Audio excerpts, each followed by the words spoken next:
Bonjour à tous, bienvenue dans ce débrief de la deuxième partie du championnat du monde d'échecs 2021 entre le Norvégien Magnus Carlsen et le Russe Jan Nepomniachtchi. Pour rappel, dans la première partie, Nepomniachtchi avait les blancs, il a joué une partie espagnole. Carlsen a surpris au 8e coup en sacrifiant un pion pour des compensations, et les joueurs ont fait nul en 45 coups dans une partie plutôt dominée par Carlsen. Nous avions hâte de voir ce qui allait se passer dans la deuxième partie, nous n'avons pas été déçus. Je vous mets quelques photos de la journée. Les photos que l'on trouve sur le Flickr officiel de la FIDE, Fédération Nationale des Échecs. Crédit Eric Rosen, Niki Riga. Alors, avant la partie, au vu de la première d'hier, et étant donné que Carlsen allait jouer les pièces blanches, la question que j'avais choisie, c'est Carlsen peut-il ouvrir le score d'entrée ? C'est clairement ce qu'il a essayé de faire. Il a opté pour l'ouverture catalane, sacrifiant là encore un pion dans l'ouverture pour le centre, l'espace, le développement, une meilleure structure. À l'image de la première partie d'ailleurs, mais dans la première c'était pour faire nul alors que là c'était clairement pour gagner. En tout cas on peut dire que Carlsen prend des risques et fait le jeu, alors même qu'on pouvait s'attendre à ce que ce soit Nepo qui tienne ce rôle de faire le jeu. Passons sans plus tarder à l'analyse de cette partie, après laquelle Vishy Anand, ancien champion du monde, a déclaré « J'ai aimé chaque minute de cette partie ».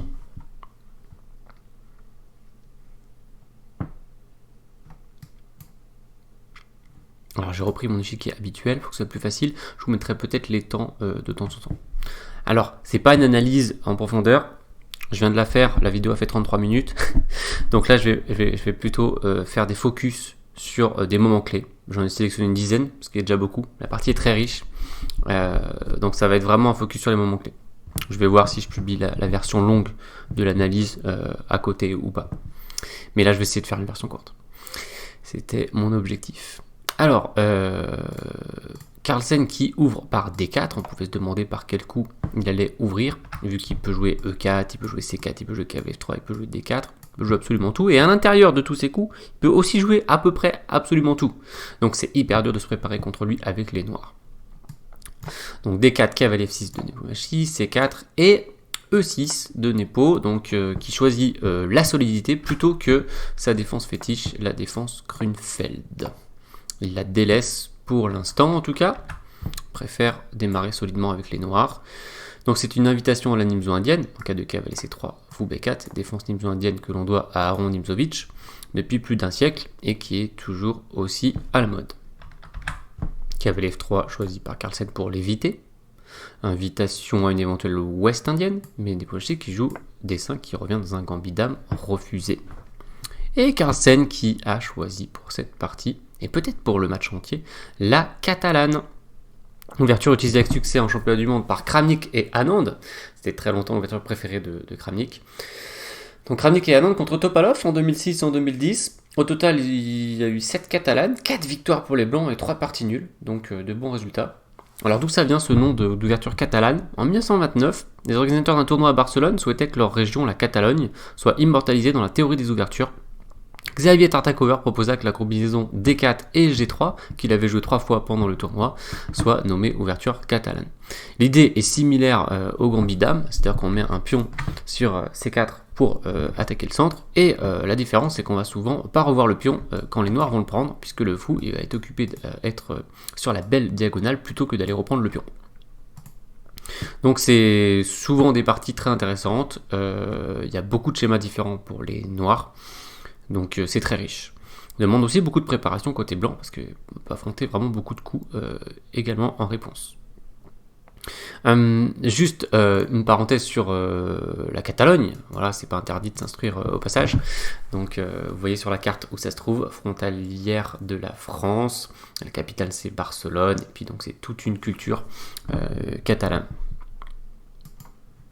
Allez, on continue donc. Nepo qui a choisi fou E7, fou G2, petit roc, pion prend C4, dame C2 attaque le pion. Et ici, Nepo qui arrive avec le coup B5, qui est un coup secondaire mais bien répertorié. D'habitude, c'est A6, la dame peut reprendre, le pion, là, dans ce cas-là, l'attaque, elle repart, et le fou vient sur B7 pour essayer de neutraliser le fou catalan. Le fou catalan qui peut être souvent à l'honneur dans ces parties catalanes sur la grande diagonale, mais si le noir arrive à le neutraliser, c'est une bonne opération. Donc il a joué B5, et Carlsen qui l'a surpris avec le coup cavalier E5. Alors, On peut se dire comment ça, surpris, c'est un coup hyper logique pour attaquer la tour, et c'est un coup typique de Catalan. Oui, dans cette position, l'ordinateur n'aime pas ce coup, et donc on a l'impression que ce coup est passé complètement à travers les mailles de la préparation de l'équipe russe. Ça, c'est une erreur de leur part, à mon avis, hein, parce que si tu décides de jouer B5, alors le problème c'est qu'il doit préparer plein d'ouvertures, hein, mais si tu dis peut-être la catalane c'est une des options, je décide de jouer avec B5, si tu fais une préparation humaine, voilà, Judith Pogard qui était assez surprise que la préparation ne soit pas intéressée à ce coup hyper logique cavalier 5, même si le coup d'habitude c'est A4 et puis rien d'autre qui attaque le pion. Alors pour montrer un peu des idées, donc les noirs peuvent pas protéger avec le pion puisque c'est cloué. Ils peuvent pas très bien non plus protéger avec l'autre pion, parce qu'après pion prend, le cavalier vient ici, donc ça réveille le fou catalan qui attaque la tour dans le coin, et le cavalier qui met une pression sur H7 avec la dame, et le problème des noirs c'est que s'ils veulent sauver leur tour, ils sont obligés de mettre le cavalier, du coup ils sont échec et mat. Voilà une petite variante. Du coup sur A4 en général les noirs ils poussent, et ils redonnent le pion C4, et ça continue. Donc ici après le cavalier E5 de Carlsen, alors ce qui est drôle c'est qu'il a surpris dans la première partie avec cavalier A5 au 8e coup dans l'espagnol, et là elle a surpris encore au 8e coup avec un coup de cavalier sur la 5e rangée, cette fois cavalier E5. Nepo qui a réfléchi une dizaine de minutes, c'est pas, il était surpris quoi, hein, voilà. Et il est allé dans une variante solide C6, il redonne le pion. Il propose aux blancs de reprendre leur pion avec cavalier prend, fou prend, mais la tour viendrait sortir, et puis le fou qui pourrait venir là, car après fou prend, il y aurait dame D5, menace mat et le fou. Du coup après A4, comme la tour n'est plus dans le coin, les noirs peuvent faire A6, et le jeu des noirs est très bien libéré. Car une des difficultés d'affronter la catalane avec les noirs, c'est de réussir à libérer les pièces mineures de l'aile dame. Donc C6, Carlsen n'a pas pris en C6, il a préféré garder la pression avec A4, il menace de gagner le pion car c'est cloué sur la diagonale.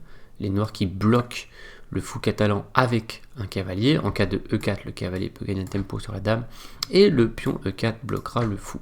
Mais ça reste quand même une idée importante des blancs à un moment donné de prendre le centre. On va le voir d'ailleurs dans la partie. Il a fait cavalier C3, Carlsen, donc il attaque le pion en B5. Et voilà typiquement le genre de position très désagréable à jouer avec les noirs quand on n'est pas préparé. On a toute l'aile dame qui est embourbée ici, on n'arrive pas vraiment à faire cavalier là puisqu'on perd ce pion. Et c'est dur à jouer. Heureusement, il a trouvé le meilleur coup, F6, pour repousser le cavalier s'en va. Par contre, F6, ça n'a pas que des avantages, on a fragilisé le pion sur E6 et le roi. Carlsen qui met son deuxième pion au centre. Ah non, pardon, c'est au nord joué dame D7, il a protégé son pion comme ça. La dame qui protège les pions faibles, 3 pions faibles on peut dire, et puis le fou de toute façon qui n'est pas gêné par la dame car elle avait prévu de se mettre en flanquetto. Pion E4 de Carlsen, cavalier B4, dame E2, cavalier D3. Il y a eu une évolution importante de la position, Carlsen s'est emparé du centre complètement avec 2 pions au centre, donc très bon contrôle central. Par contre, les noirs, ils ont mis un cavalier en D3, bien implanté dans la position des blancs, et ce cavalier qui nous fait penser au fameux cavalier pieuvre de la célèbre partie de championnat du monde Karpov-Kasparov 1985, la 16e partie, brillamment remportée par Kasparov avec un tel cavalier. Carlsen qui va réfléchir un quart d'heure ici et va jouer un très bon coup, il va jouer E5. Pourquoi E5? Parce qu'il doit gérer cette menace de B4 qui est un peu agaçante car le cavalier devra reculer, et donc quand il fait E5, maintenant sur B4 il peut faire cavalier E4 et il récupère une très belle case. Nepo aurait pu lui priver de cette case en faisant F5, après ça part une belle variante avec AB, AB et le sacrifice thématique D5, puis on prend, donc on crée un pion passé ici, puis on peut jouer cavalier E1 avec la double idée de prendre sur D5 pour faire une fourchette roi-tour et d'éliminer ce fameux cavalier pieuvre. Donc là ça va mener à un avantage pour les blancs. Dans la thématique on pourrait aussi penser des coups comme cavalier D4, mais c'est pas mal de se débarrasser de lui quand même avec cavalier 1, cavalier prend. Bon, ça n'a pas été joué, il y a eu fou B7. Il développe, pion prend F6, fou prend F6, il n'a pas très envie de prendre du G, parce que ça fragilise encore plus son roi, et le fou trouve une belle case de développement, alors qu'il ne savait pas trop forcément où sortir, et après tour bouge, mais il peut avoir B3 pour essayer de fragiliser le point d'appui du cavalier. Il y a eu fou prend F6, cavalier E4 de Carlsen, cavalier A6 de Nepo qui sort ses pièces. Alors là on comprend qu'il veut venir relayer le cavalier pieuvre avec son deuxième cavalier sur cette belle case forte en B4, que les blancs ne peuvent pas attaquer avec un pion. Il commence à jouer plus vite, Nepo Menachi ici, et est-ce que ça a partiellement pousser Carlsen à la faute. Carlsen qui a joué en 2 minutes, une erreur ici. Il a joué cavalier E5. Il a complètement raté la réponse de Nepomuk. Après, fou prend, pion prend. Il s'est pas rendu compte que le cavalier pouvait venir là. Ça, c'est étonnant de l'oublier. En fait, il était concentré sur ce chemin de cavalier B4. Il s'est pas rendu compte que quand le pion D4 qui contrôle la case C5 passe sur E5, et bien le cavalier accède à une nouvelle case qui est la case C5. C'est vrai qu'il y avait aussi son cavalier. Donc en fait, il contrôlait 2 fois la case. Donc il n'a jamais pensé que les noirs allaient pouvoir passer par cette case. Mais c'est un aveuglement assez embêtant quand même de sa part. Donc cavalier E5, il fallait qu'il joue fou E3 ici par exemple, il protège bien le pion D4 et il continue à jouer, il a plutôt une bonne position.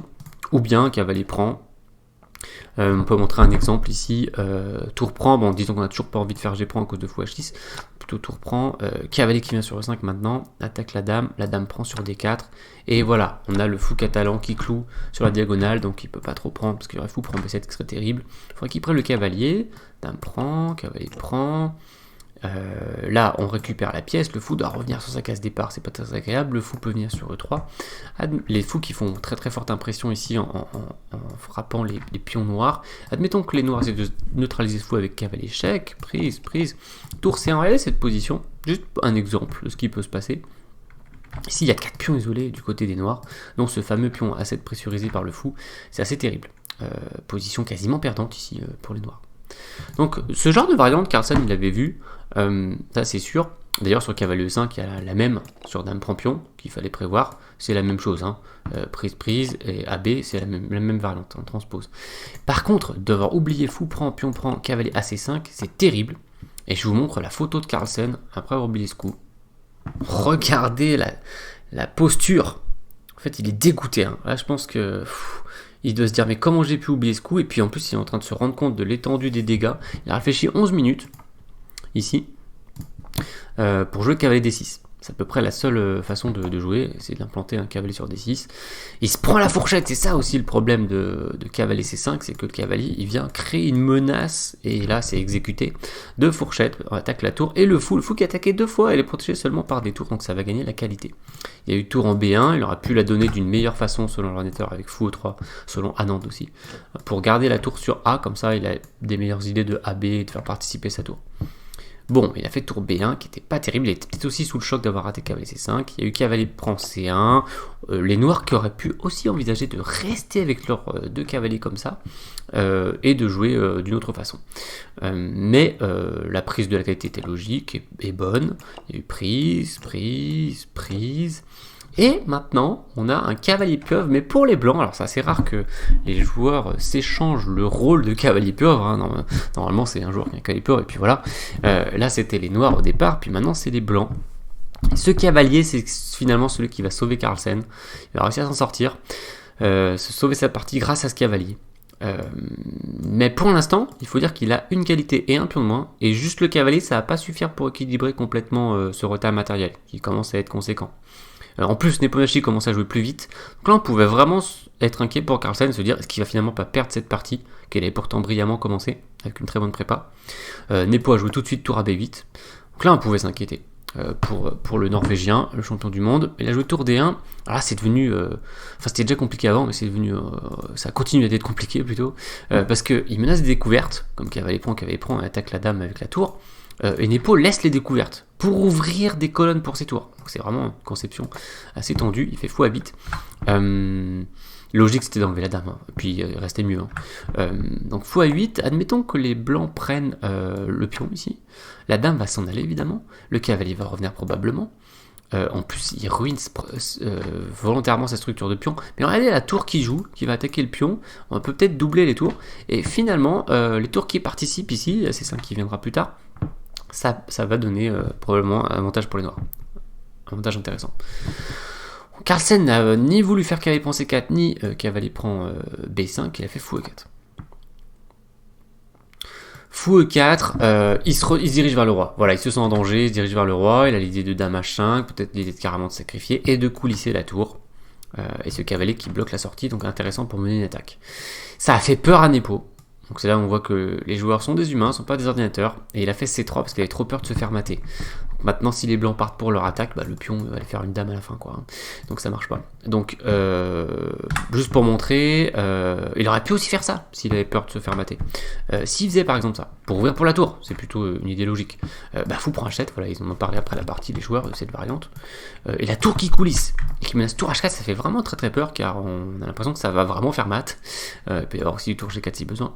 La dame de venir se sacrifier sur la tour, hein, c'est la seule façon d'empêcher le mat. Et après, tour prend B2, ou pion C5, c'est selon, il va commencer à avoir des thèmes de maths qui vont apparaître, mais c'est très difficile d'évaluer la situation, car il y a la dame qui vient aussi collecter des pions, et c'est pas clair du tout, voilà. Donc Nepo qui a pas réussi, il aimait pas cette position, le cavalier il fait toujours pas plaisir, hein. Mais d'un autre côté, les tours jouent, voilà, c'est très chaud. Donc il voulait pas ça, il a fait C3, qui a dilapidé une partie de son avantage. Dame C2 répondu par Carlsen. Donc pareil, hein, il ne veut pas faire cavalier prend B5 parce qu'il ne veut pas ouvrir des colonnes pour le camp qui a une qualité de plus. Ici, même s'il prend les deux pions, ça a l'air tentant, mais il n'y en a plus le cavalier sur la case pieuvre. Et puis on se prend C5 par exemple avec l'échange des fous, ou bien la tour qui arrive sur B4, c'est un peu pénible. Donc il a fait le bon choix ici, Dame C2 pour plutôt affaiblir le roi de l'adversaire, pion G6 et reprendre du pion. Et puis on prend, voilà, les noirs qui ouvrent la colonne, bah, c'est tellement logique. Il a raté une suite inhabituelle qui était forte, c'était Dame G7, F4. Donc là on se dit c'est super pour les blancs, belle chaîne de pions, beau cavalier. Mais G5 qui tape sur F4 avec la tour, et il y a le clouage aussi. Très agaçant ici, ce coup. Est-ce qu'il faut partir dans F5? Voilà, c'est une situation peu claire et plutôt avantageuse pour les noirs. Nepo qui a raté cette idée un peu bizarre de Dame G7 et G5, ou très bizarre mais on peut dire. Il a fait BA. Dame prend, et maintenant, voilà, le plus gros de la partie est passé. Carlsen a stabilisé, il se retrouve hors de danger. Le cavalier D6 est monstrueux, il compense une tour. Il y a une qualité de moins, mais le cavalier compense. Tour FD8, tour A1, on va avancer. Proposition d'échange des fous, menace la fourchette royale, séparé par roi bouge. Il aurait pu aussi faire Dame C6, le cavalier revient sur la case, génial. Tour B6. Les joueurs n'ont pas énormément de temps, mais la position n'est plus très tactique, donc ça va. Prend sur C5, tour D en B8 pour proposer un échange des tours ici, c'est refusé par Carlsen qui anticipe. Pion A6 pour protéger le pion. Le roi se cache sur H3, finalement il est plutôt bien sécurisé. La tour attaque la dame vient sur D4. Le roi se décale pour pas être en face de la dame et ni de l'échec du cavalier. Pion C4, on est au 36e coup. Dame en C7, alors j'adore la position de la dame ici, qui défend le pion, le cavalier au cas où, le pion au cas où, le pion au cas où, et la tour. C'est fantastique, hein. Dame centralisée, excellente dame pour les blancs. Et là, surprise, alors que justement Carlsen a stabilisé, bizarrement, il lâche son grip. Alors il a un petit grip, hein, c'est pas la folie, mais il peut jouer pour la victoire, il peut peut-être essayer des idées comme ça, ou peut-être ramener son roi, envoyer le pion H. Il a encore du grain à moudre, il pourrait par exemple essayer de jouer 4 coups, il a 6 minutes pour jouer 4 coups, ça va. Il joue 4 coups, il récupère 1 heure, il peut réfléchir s'il trouve un plan. Il a dit à la conférence de presse qu'il n'avait pas trouvé de plan. Après il aurait peut-être pas gagné, ou probablement pas gagné, mais il a fait Dame G4, et il a laissé les noirs faire leur rêve, c'est-à-dire se débarrasser du cavalier pieuvre et du pion E5. Donc Nepo qui s'est pas fait prier, et ça a liquidé. Il y a eu C5, prise, voilà, ils ont atteint le 40e coup, ils ont récupéré 1 heure. Les blancs qui prennent là, il y avait un dernier piège qui était mignon, c'était si les noirs prenaient ce pion pour faire égalité de pions, 2 contre 2, et bien ils se prenaient la fourchette. Alors c'est pas ça le piège, hein, parce que la fourchette, ça c'était visible, ce serait de dire tu me prends ma tour, je te prends ta tour moi aussi par une fourchette. T'es pas le seul à faire des fourchettes. Problème, après roi H4, si on prend la tour, le roi a fermé le réseau de mat, et c'est mat. Très joli mat, donc c'était un piège, voilà. Les noirs qui pouvaient perdre de cette manière-là, mais évidemment Nepo qui tombe pas là-dedans, il fait tour F8 tranquillement, il attaque le pion avance, il échange les dames et il tombe dans une finale hyper facile à défendre pour des joueurs de ce niveau, ce qui n'est pas le cas de tous les niveaux. 3 contre 2, et ils ont joué encore une douzaine de coups. Il aurait pu faire tour H5 s'il voulait vraiment verrouiller la partie. Bon, mais il n'était pas inquiet, puis il avait raison finalement de ne pas l'être. Il a compris quand même qu'à un moment il fallait faire un petit peu attention, mais voilà. Ça ne allait pas demander une grande Grande réflexion, un Nepomniachtchi pour faire nul dans cette partie. Donc là, la nulle a été signée par répétition de coups, puisque si le pion avance, eh bien la tour fait échec et pique le pion. Du coup, le roi est monté, la tour fait échec, le roi redescend et la tour attaque le pion et nul.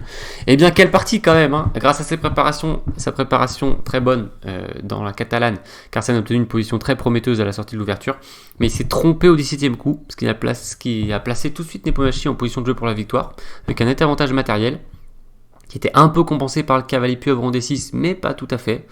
Position restée compliquée, les joueurs avaient déjà dépensé beaucoup d'énergie dans la phase d'ouverture, et quelques petites imprécisions de Nepo ont suffi pour que ça s'équilibre. Voilà. En tout cas, une partie passionnante.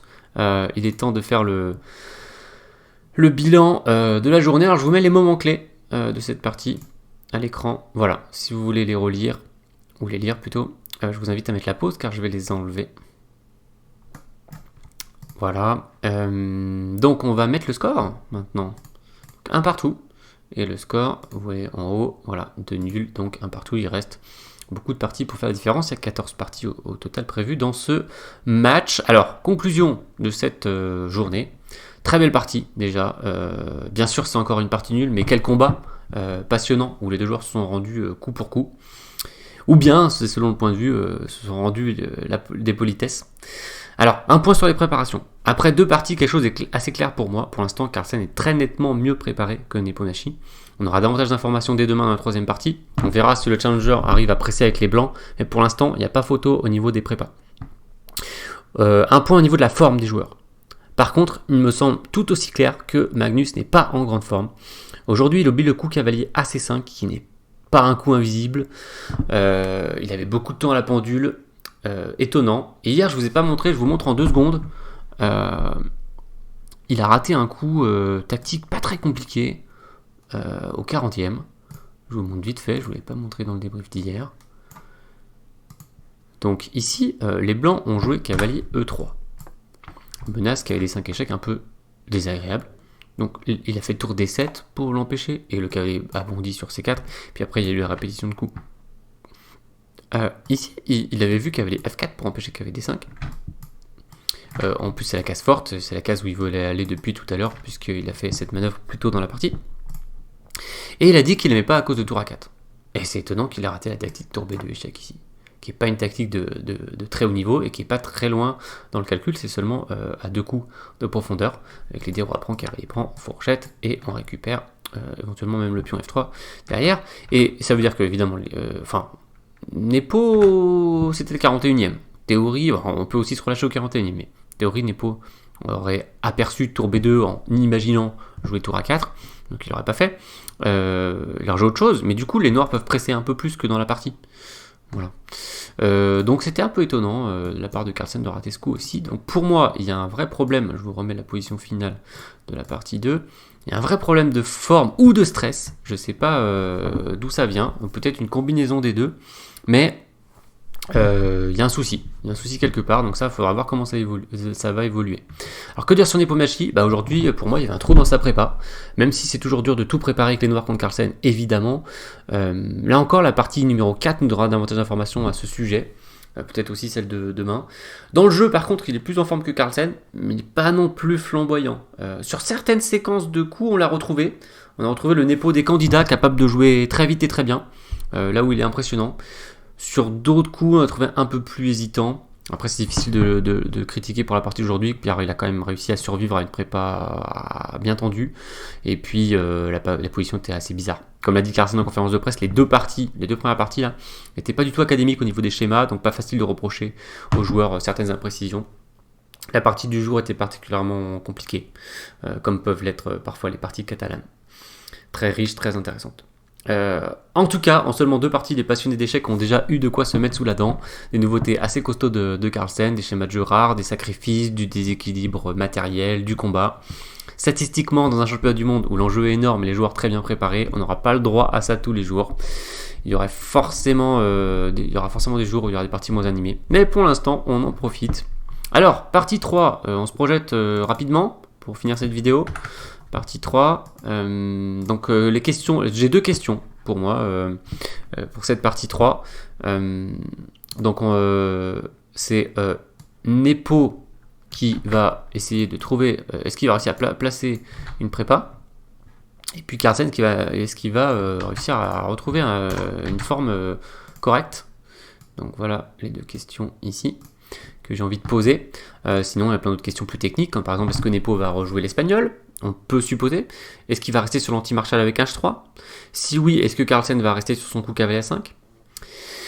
Et est-ce que dès demain, Nepo risque de payer son manque de préparation, enfin sa préparation inférieure dans les ouvertures, pour l'instant? Est-ce que Carlsen risque de payer sa méforme? Ça risque de coûter plus cher, hein, la méforme, parce qu'on peut toujours essayer un peu de se récupérer après une prépa, si elle n'est pas trop monstrueuse, si la position n'est pas trop tranchante. Mais la méforme, ça peut coûter cher à tout moment, hein. Ça a failli lui coûter très très cher aujourd'hui de rater cavalier C5. Il s'est retrouvé tout de suite vraiment dos au mur, quoi. On saura tout ça, on aura une partie des réponses à tout ça ce dimanche à partir de 13h30.